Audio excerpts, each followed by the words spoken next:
Telangana youth journalist federation chambers committee chairman PV Prabhakar Rao, మాజీ ప్రధాని Bharat Ratna PV Narasimha Rao తనయుడిని ఆయన కార్యాలయంలో టీవైచేఎఫ్ ప్రతినిధులు మర్యాదపూర్వకంగా కలిశారు. ఈ సందర్భంగా తెలంగాణ యూత్ జర్నలిస్ట్ ఫెడరేషన్ రాష్ట్ర అధ్యక్షుడు సీనియర్ జర్నలిస్ట్ డాక్టర్ జితేందర్రావు తనుగుల, టీవైచేఎఫ్ రాష్ట్ర వర్కింగ్ ప్రెసిడెంట్ షేక్ మెహబూబ్, టీవైచేఎఫ్ రాష్ట్ర ఉపాధ్యక్షులు తాటికొండ వెంకటేశం, టీవైచేఎఫ్ సంగారెడ్డి జిల్లా అధ్యక్షులు నరేష్తో పాటు పలువురు టీవైచేఎఫ్ సభ్యులు పాల్గొన్నారు. ఈ భేటీలో ఫెడరేషన్ భవిష్యత్ కార్యాచరణ, జర్నలిస్టుల సంక్షేమం, యువ జర్నలిస్టుల సమస్యలు, వారి హక్కులు, మీడియా రంగంలో ఎదురవుతున్న సవాళ్లు, జర్నలిస్టుల అభివృద్ధి తదితర ముఖ్యమైన అంశాలపై విస్తృతంగా చర్చించారు.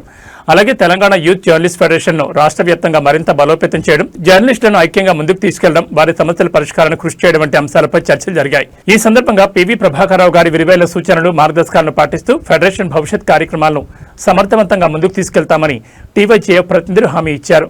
జర్నలిస్టుల సంక్షేమం, హక్కులు మరియు అభివృద్ధి కోసం ఐక్యంగా పనిచేస్తూ తెలంగాణ యూత్ జర్నలిస్ట్ ఫెడరేషన్ మరింత శక్తివంతమైన వేదికగా తీర్చిదిద్దేందుకు కృషి చేస్తామని ఈ సందర్భంగా ప్రతినిధులు స్పష్టం చేశారు.